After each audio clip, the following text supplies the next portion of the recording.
What's going on, everyone? I'm your host, JT, back to you guys with another episode of the JT Sports Podcast. I want to talk about a couple of things. Tom Brady, on a recent episode of his Sirus XM podcast, he voiced his frustration with the retirement questions. Should the Dallas Cowboys trade Dak Prescott? And why I feel Brock Purdy is more than just a great story. But before we get into any of those things, we have some breaking news that we have to talk about. The New England Patriots are hiring Bill O'Brien to be their new offensive coordinator. Bill O'Brien has spent the last 2 years as the offensive coordinator of Alabama. He spent time with the New England Patriots on their coaching staff in the past as an assistant coach from 2007 to 2011. Allegedly, when Bill O'Brien was first hired by Alabama, Mac Jones helped teach him the offense. So him and Mac Jones already have a history of somewhat working together. And many Patriots fans seem to be really happy about this hiring. Now, of course, some people out there wanted somebody younger, maybe a little bit more innovative, but most Patriots fans are satisfied with this decision. And if you are a casual NFL fan, Bill O'Brien is a really good offensive coordinator. And he's a pretty solid head coach. Minus what he did as a GM. People forget, Bill O'Brien won a playoff game with Brock Osweiler. I want you to remember that. You remember how bad Brock Osweiler was when he signed that deal with the Houston Texans? It was one of the worst free agency signings in the history of the league. And yet, Bill O'Brien was able to win a playoff game with him. Bill O'Brien is also a really fantastic football mind. There's a coaching clinic. It's on Brett Coleman's channel that Bill O'Brien did a few years back about a play called Hoss X Follow. And if you just listen to him break it down, you just can't be nothing but impressed. I mean, this dude has a really bright football mind. And this definitely, without a doubt, is going to be an upgrade from Matt Patricia calling the plays. There's no reason why a defensive coordinator should ever have been calling the plays. It made no sense. Bill Belichick's decision to make Matt Patricia the offensive coordinator this past season. And it hurt Mac Jones' development. When you have a quarterback going into his sophomore year, that's one of the most important years for a young quarterback's development, because year 2 is where we start to see quarterbacks ascend. Joe Burrow, year 2, what did he do in Cincinnati? Took him to the Super Bowl. Justin Herbert, year 2, you saw what he did. He elevated his play. Same thing with Patrick Mahomes. Josh Allen, year 2 is where you start to see the biggest growth from your young quarterback. But when you're bringing in guys like Matt Patricia, who don't really specialize on the offensive side of football, you hinder and hurt that growth. Bringing in Bill O'Brien was a good move by Bill Belichick. Yeah, you may have wanted somebody a little bit more innovative or younger or flashy, but Bill O'Brien, he's going to come in here, he's going to get the job done. Now, you need to go out and get you a legit wide receiver. If you can get you a legit wide receiver one, hire the right offensive line coach. Many people are speculating that Doug Marrone could end up following Bill O'Brien to New England and becoming the Patriots' next offensive line coach, which Doug Marrone is probably one of the best offensive line coaches in football amongst the college ranks and amongst the NFL ranks. So this Patriots offense, I honestly think, is a legit wide receiver one away from being a legitimate offense. You already have Rahamdre Stevenson, Damian Harris. Your receiving core isn't bad. You have a lot of depth and talent there. You just don't have a legit wide receiver one. You have a lot of receiver twos and a lot of good third options. Jacoby Myers is a really good second option on a championship team. Nelson Aguilar, okay, but there's a little bit of talent in that receiver room is what I'm trying to say. Kendrick Bourne, he's pretty good. So Bill O'Brien is going to be the next offensive coordinator of the New England Patriots. He will be replacing Matt Patricia. I think that this is going to work. Mac Jones, without a doubt, he should like this. Nick Saban, Bill O'Brien, they didn't leave on bad terms. They left on pretty good terms. A lot of Bama fans were ready for Bill O'Brien to leave. Many Bama fans didn't like his play calling, but you got to understand, at the college level, a lot of things have to be dumbed down. So when you have to dumb things down, you can't maybe execute certain concepts that you would like to execute if you were coaching in the NFL. So with Bill O'Brien coming to New England, with him and Nick Saban having a pretty good working relationship, Bill O'Brien and Bill Belichick working in the past, they already know what to expect from each other. He knows what to expect from Bill Belichick, and Bill Belichick knows what to expect from Bill O'Brien in this offense. Nick Saban and Bill Belichick are really close friends, so I'm pretty sure that Nick Saban probably also pitched the idea of him hiring Bill O'Brien or bringing him back to Foxborough. Let me know what you guys think about the New England Patriots hiring Bill O'Brien as their next offensive coordinator. Now, this was really funny to me. Tom Brady snapped on one of the people that he does his Sirus XM podcast. He's frustrated with all of the retirement questions. We're going to go ahead and play the audio. Tom, you're leaving everybody guessing. You've said you'll take your time. Do you have any type of a timetable as to what you might want to do regarding your football career? Jim, if I knew what I was going to fucking do, I'd have already done it. Okay? I'm taking it a day at a time. I sense you're antagonized by the question. You're scratching. It's only the question scratchy. that everybody wants to hear. You're scratchy. I appreciate you asking. Thank you. If he knew what he was going to effing do, he would have already effing done it. Jim Gray was just asking the question that we all want to know. Yeah. And I can understand Tom Brady's frustration, because it seems like with everybody asking this question every day, repeatedly, over and over again, it makes it seem like people are trying to rush Tom Brady to make a decision. So I can understand the frustration. I can understand why he came off at Jim Gray this way, even though Jim Gray was just asking an honest and truthful question. And if there was anybody who you would think Tom Brady would give a better, more well-detailed answer to, it would be one of the people who he does his podcast with. So for Jim Gray, I kind of felt a little bad that he got snapped on that way. And he wasn't trying to, rush Tom Brady's decision-making, anything like that. He was just trying to get a better understanding where Tom Brady was at in his decision-making process when it comes to retiring.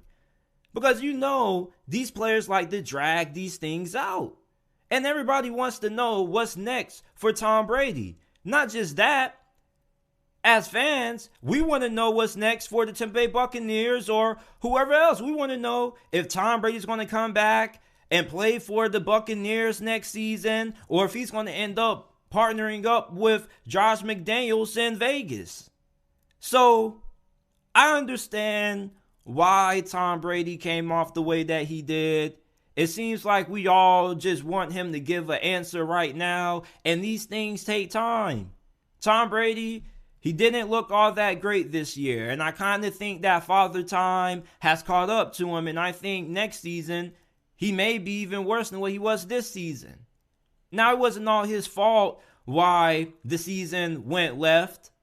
The offensive line had so many injuries. The receivers weren't as good as what the names may indicate. So for the Buccaneers, they didn't really give Tom Brady the kind of situation somebody his age should be walking into.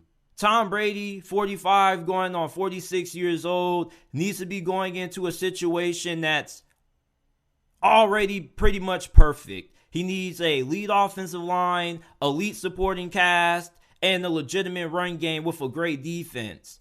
You can win with Tom Brady if you have those things, even though it's really hard to have all those things. But if he goes to Las Vegas, I think potentially he could have some success there, as long as he doesn't try to overstay his welcome. I think that Tom Brady could last one season with Josh McDaniels and the Raiders. Yeah, you'll probably say he's not a Mahomes or a Herbert, or he might not even be able to compete with Russell Wilson talent-wise if they get Sean Payton. But the thing that you will get from Tom Brady, if you can give him everything that he needs to be successful, I think he's more than capable of being able to get you at least to the wild card round. And if you sign Tom Brady, I think if you're the Raiders, you should go ahead and look at drafting a Will Levis or an Anthony Richardson. And no, I'm not saying draft those guys so they can be mentored by Tom Brady. I'm saying draft one of those project quarterbacks that you can work on and develop for a year while Tom Brady takes the reins. And then when he ends up stepping down, or if he ends up fizzling out somewhere during the season, then you can end up inserting one of those guys and they can take over. They don't have to start day one. These are project players, guys who need time. They can't start day one. So if you bring in a Tom Brady, you might as well go ahead and draft one of those guys. Go ahead and try to develop them into your quarterback of the future. Tom Brady could be a really good bridge gap quarterback for you if you are Las Vegas. But when it comes to Tom Brady's frustration with the retirement questions, I definitely understand where he's coming from. All these questions being thrown at him almost every single second, every single minute. It can get overwhelming. This is something that's going to take time. And with all these questions being asked, it can come off as people trying to rush him to make a decision. Should the Dallas Cowboys trade Dak Prescott? I don't think so. I understand that Dak Prescott had a really turnover-prone year. All right. You saw how that 49ers game went. You saw how the game against Tennessee, Jacksonville, Houston went with multiple turnovers. But I don't think Dak Prescott is just all of a sudden this turnover-prone quarterback. I don't think he's Jameis Winston. Sometimes you will have quarterbacks who just have one of those turnover-ridden years where they just cough the football up more times than often. Or more times than not, excuse me. Dak Prescott, I think next season we could see him reverting back to his former self, where he doesn't have a lot of mistakes. That has always kind of been the player that we've always thought of when it comes to Dak Prescott. Yeah, he may not be the most physically gifted. He may not have the strongest arm. He may not be crazy athletic. But the dude is consistent and he takes care of the football. That's always what we used to think when we thought of Dak Prescott. But ever since he got paid, he kind of has been a slightly different player. He's been more aggressive. He's been a little bit more erratic in his play. There was a play where Dak Prescott just locked on to CeeDee Lamb. He had T.Y. Hilton wide open on the left.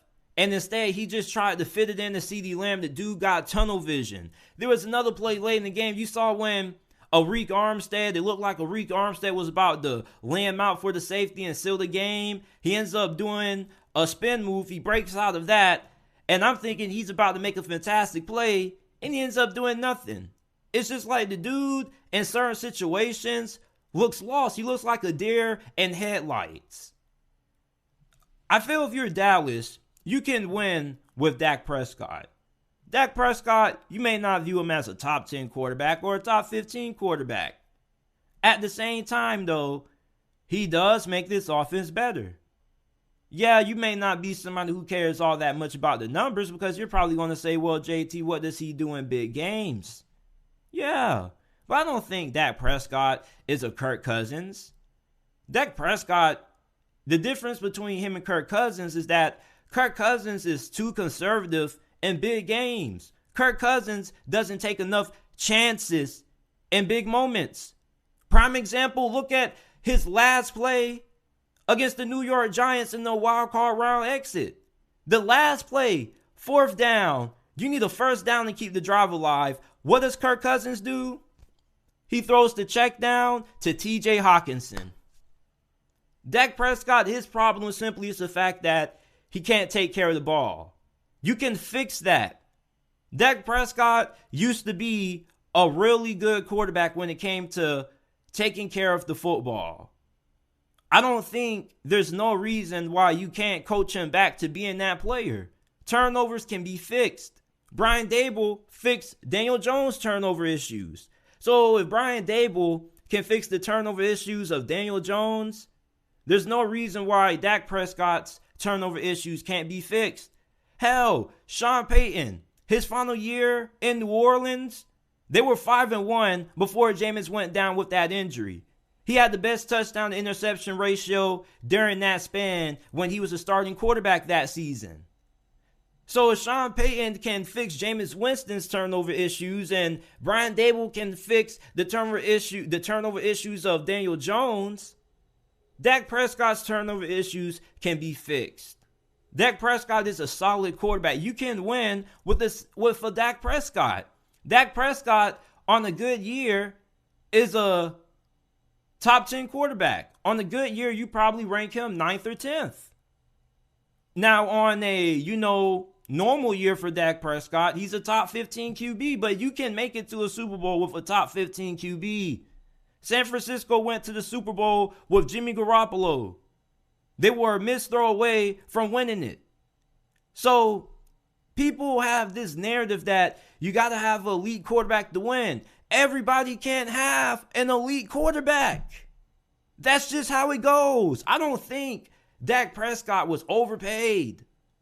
I think that Dak Prescott got paid the right contract for the current state of the quarterback market. He's not making Mahomes-like money. He's not going to be making Joe Burrow kind of money. Those are the elite quarterbacks. And elite quarterbacks, they don't grow on trees. Now, you can make the argument for trading Dak Prescott and say, well, JT, this is America's team. We should have the best of the best. We shouldn't be okay with good. We need great. And if you want to use that argument for why you should trade Dak Prescott, okay. But my question is, who are you going to replace him with? Where are you going to find the cap space to replace Dak Prescott? Are you going to go after Lamar? Are you going to have the money to pay Lamar? Are you going to have the money to go after a top-level quarterback? Are you going to be able to draft a top-level quarterback? Like, who are you going to replace Dak Prescott with that's out there that could potentially be an upgrade? You see the problem? Who out there right now is an upgrade from Dak Prescott? You may say Aaron Rodgers, but he isn't officially on the trade block. You damn sure ain't going to say Derek Carr or Jimmy Garoppolo. Your only option is going to be Lamar. If he's up for trade, then Baltimore and him can't come to terms on a new contract. So who out there right now could Dallas realistically get that would be an upgrade from Dak Prescott? So right now, if you're Dallas, even if you wanted to move on from Dak Prescott, there's no better options out there right now that you have the compensation to give up in exchange for an Aaron Rodgers. You could get a Derek Carr, but that's a lateral move.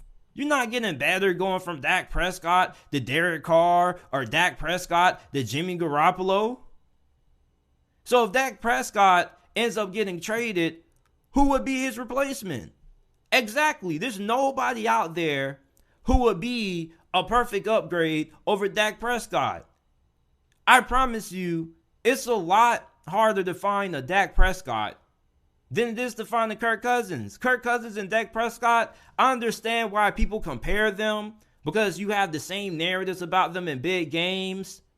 But the thing with Dak Prescott and Kirk Cousins is that Dak Prescott actually will push the football down the field. And Dak Prescott, I think, is probably a little bit better late in games than Kirk Cousins in certain instances. Dak Prescott, he isn't completely awash in big primetime games. The dude has won a couple of big games throughout his career. Kirk Cousins, not too many. I think Dallas can win with Dak Prescott. Yes, the turnovers this year really frustrate you. And it frustrates you with how he played against the 49ers. He got outplayed by Brock Purdy. But it's not like Brock Purdy had a fantastic game neither.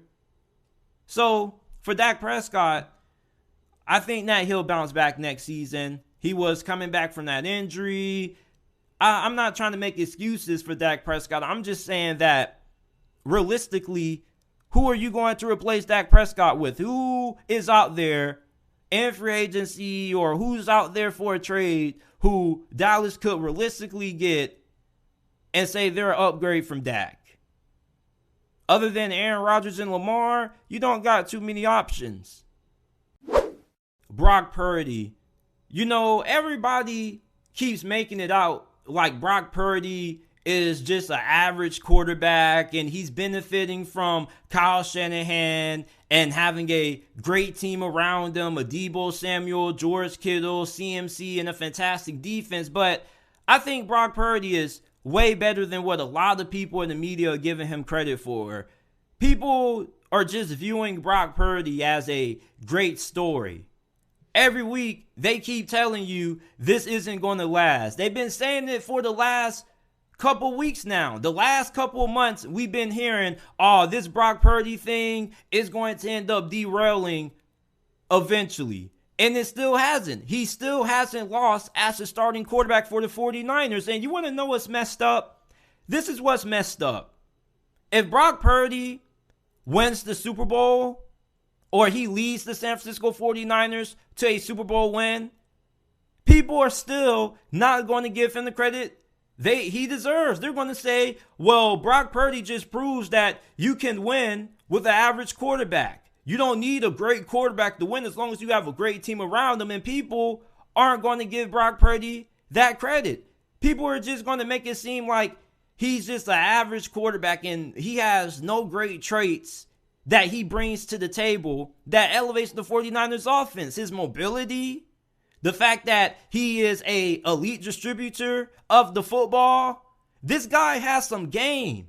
I watched a lot of Brock Purdy games when he was at Iowa State because I'm a big fan of Big 12 football. So if you go back and you watch my quarterback rankings for last year, I think I had Brock Purdy as like my 9th or 10th best quarterback coming out. And I said that one thing that he did incredibly well was that he was accurate inside of the numbers.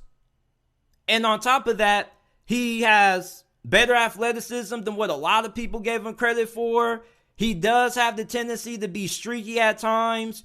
If he starts the game out slow, he could potentially be in for a rough game. But if he starts the game out hot, he could be in for a good performance. That was my analysis on Brock Purdy when he was coming out of Iowa State. And that kind of has translated well with how he's been so far with the 49ers. Sometimes he can have moments during the game where he's just off. We saw that the first quarter against Seattle. Even against Dallas, it took him a while to get going. But Brock Purdy, he has the potential to be a really good quarterback. You see, you don't go from Mr. Irrelevant to leading a team to the NFC Conference Championship all because you have a great team around you. There has been plenty of quarterbacks, backups, who've had great situations and sucked. Okay? I watched Mike Tomlin still find a way to keep the Steelers in playoff contention a couple of years ago when Big Ben got his elbow injured. He was still finding ways to win games with Duck Hodges and Mason Rudolph. Brock Purdy is better than any of those guys. Brock Purdy, regardless how you guys feel about him, right now, he's better than a handful of quarterbacks in the league right now.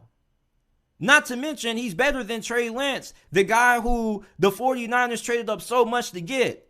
And yet, people still trying to make excuses for why Trey Lance should get an opportunity. People are making excuses for Trey Lance. You shouldn't be making no excuses for Trey Lance, because there's no excuse for Trey Lance that you couldn't make for Brock Purdy. All the odds were stacked against Brock Purdy.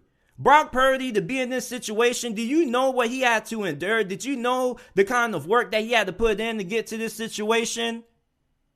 So for all you guys who want to make excuses for Trey Lance, remember that Brock Purdy was Mr. Irrelevant, the last pick of the draft. Remember that Brock Purdy went into training camp the fourth string quarterback. Remember that Brock Purdy had to go into that game against the Miami Dolphins having no chemistry, having no practice time with the first team offense. Remember that. Remember that Trey Lance the whole entire offseason was practicing with the first team, and everybody had cast out Jimmy Garoppolo because many people in the 49ers thought that Trey Lance was the guy.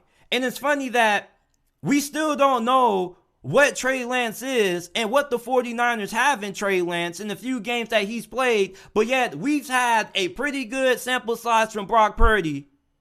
And yet, people still question, is he just a great story? It's the same stuff with Stetson Bennett at Georgia. Stetson Bennett went through the same stuff. During his time in Georgia, people didn't even want him starting because they felt JT Daniels was the better quarterback. And when Georgia won that first national championship, you know what people said? Oh, Stetson Bennett, he did good, but he benefited from having a great team around him. And people still knock Stetson Bennett for that, even after repeating and going back to back.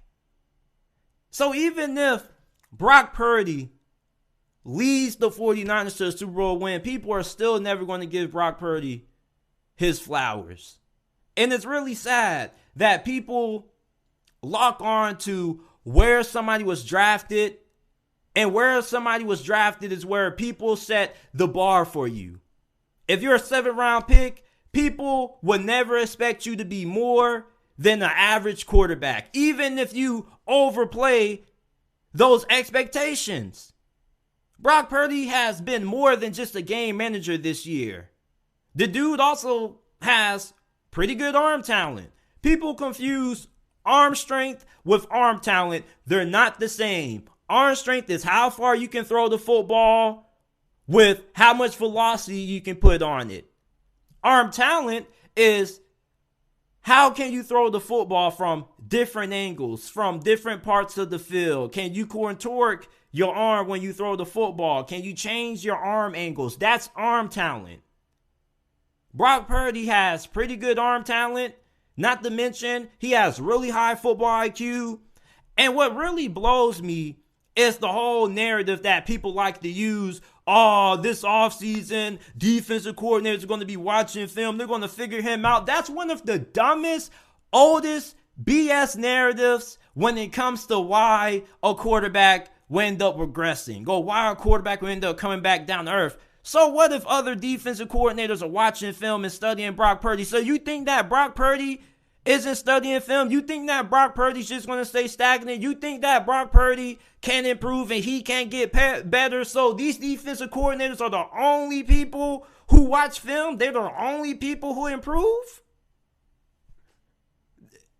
I really don't understand why people continue to not give Brock Purdy his respects. Yes, I said that the Philadelphia Eagles were going to beat the 49ers this week because they were going up against Brock Purdy. He is a rookie quarterback, but I don't say that as a knock on me not believing in Brock Purdy. I don't say that to say Brock Purdy isn't good. I just say that because he's a rookie going against the Philadelphia freaking Eagles. They're talented on almost every position, offense and defense. They're stacked. They're loaded. They have great depth.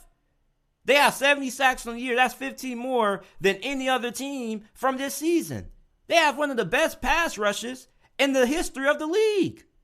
So, of course, I'm going to pick Philadelphia over Brock Purdy. I like the odds of that defense versus a rookie quarterback. Philadelphia has the number one pass defense. That doesn't mean that Brock Purdy can't be the franchise guy for the 49ers. As a matter of fact, it's just going to be a game where I just look at it and say, you know what? it was it. I expected that to happen. But a lot of people in the media, if the Philadelphia Eagles beat the 49ers, they're going to use that to say, oh, well, Brock Purdy, he was what we initially thought he was. Like, no.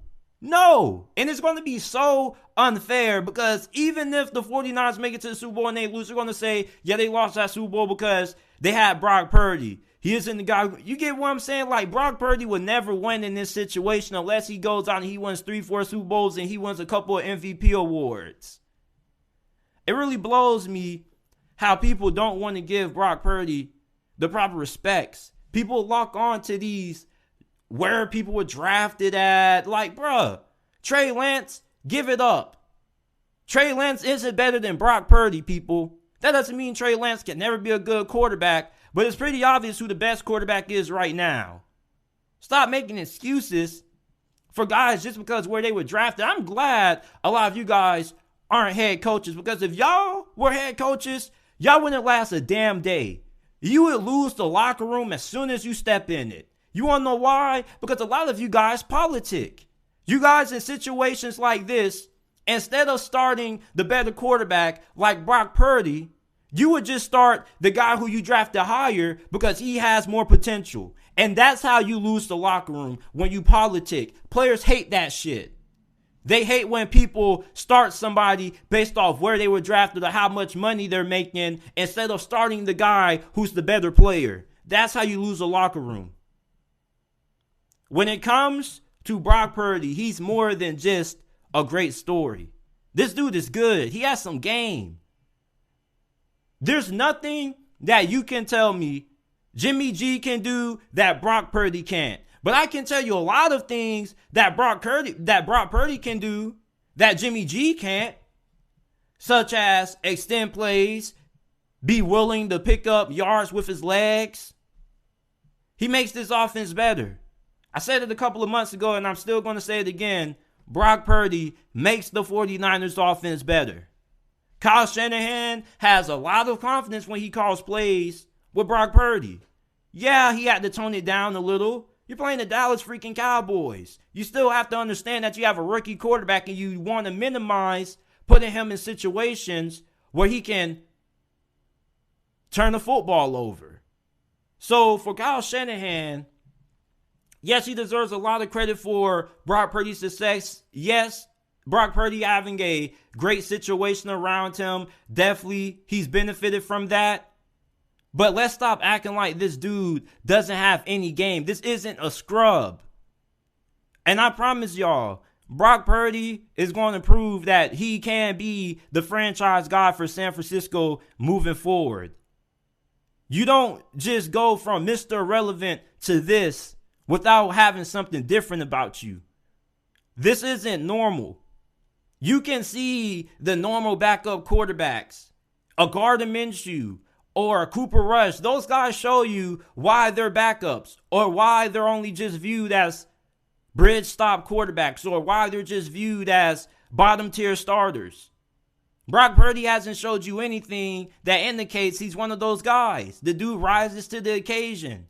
The dude gets it done. We said that he couldn't get it done against Dallas, and he got it done. We questioned his ability to be able to lead San Francisco to a win against that defense, and he got it done. And if he gets it done against Philadelphia, then what are you going to say? You're still going to use the narrative, oh, well, if he loses the Super Bowl, it's going to be because he just wasn't good enough. No. There's never been a rookie QB to win a Super Bowl. If Brock Purdy leads the 49ers to the Super Bowl win, he would have made history. I can't recall if there has ever been a rookie quarterback to lead his team to the Super Bowl. But if he does that, and you're still downing Brock Purdy, and you're still just saying that he's going to crash back down to reality, then you're just kind of hating. Or you're just a little bit naive. Or you're a novice. It doesn't take you long to figure out if a guy can play or can't play. How many of you guys ever played middle school football or high school football? So you guys know that if you went to a big school that had a lot of kids, you had to have tryouts and you had to have roster cuts because you could only give out so many jerseys on JV and varsity that everybody couldn't make the team. So during tryouts, when everybody's going through drills, it doesn't take you long to figure out the guys who can play and the guys who can't play, even without pads. And with the San Francisco 49ers, it shouldn't really be taking a lot of you guys to realize that, hey, Brock Purdy, he can play. They still haven't lost a game with him as a starting quarterback. And we're acting like they just played bum teams. He led them to a win in the playoffs.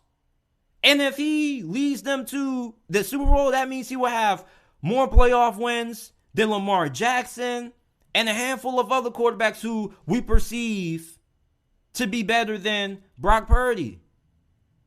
Hell, at least give the guy the benefit of the doubt and say he's a top 12 quarterback or a top 13 quarterback. Heck, let's be honest. How many of you guys right now raise your hand if you would take Brock Purdy over Kirk Cousins? Raise your hand if you would take Brock Purdy over Dak Prescott. And I'm basing this based on what you've seen from Brock Purdy. Don't give me futuristic wise. I'm talking about right now, based off the last games that you've seen from Brock Purdy versus the last games that you've seen from Dak Prescott and Kirk Cousins. Who would you take based on that? I would be taking Brock Purdy. This dude is more than just a great story. This is the kind of player that with this mindset and this mentality, he goes from Mr. Irrelevant to a really good player. He had no practice time at all with this first string offense when he entered the game against Miami. And he came out there and he was in full control. He was composed. It never really looks like Brock Purdy gets rattled. It's just something really different about Brock Purdy. And I'm not somebody who really comes on here and really makes strong, bold claims like this. But I really feel like there's something different about Brock Purdy. And I don't think enough people are really realizing it because you're just so stuck on the fact that he was the last pick of the draft and he was Mr. Irrelevant that it kind of blinds you from seeing how talented this guy is. Yes, there are really good quarterbacks who can be super talented who end up going undrafted. Kurt Warner, Tony Romo. You don't need to be Josh Allen or Patrick Mahomes to be a great quarterback. Josh Allen, Patrick Mahomes, Lamar Jackson, I love those players, but they have kind of hurt the perception on how people perceive quarterbacks. Now, people think that if you don't have a crazy arm like a Josh Allen or Patrick Mahomes, or you don't have elite athleticism like Lamar Jackson, people think you're a scrub quarterback and you can't win, and that's not true. Every quarterback is not built the same. Yes, to be a successful quarterback, you have to have common intangibles and common traits. But at the same time, every quarterback has different skill sets that can allow them to be successful in certain situations. If Lamar Jackson didn't go to Baltimore, he ended up with the Cleveland Browns, do you guys think he would have been the same quarterback he is today? If he would have went to a dysfunctional franchise like the New York Jets, do you guys think he would have ever been as good now as what he would have been on the Jets? It's a lot of different factors that go into determining the success of a quarterback. But a good quarterback isn't just a guy who has a lead arm. Sometimes it's a guy who just has a lead understanding of the game. Joe Burrow said it perfectly. He said, I may not be talented at one thing or the most talented at one thing, but I'm damn sure going to be top 3 at everything else. I'd rather have a quarterback that's solid in everything than just good in certain areas. Brock Purdy is a solid quarterback, and people think just because he's not a Justin Herbert or anything like that, he's not a good quarterback. There are other things that make you a good quarterback than just elite physical intangibles.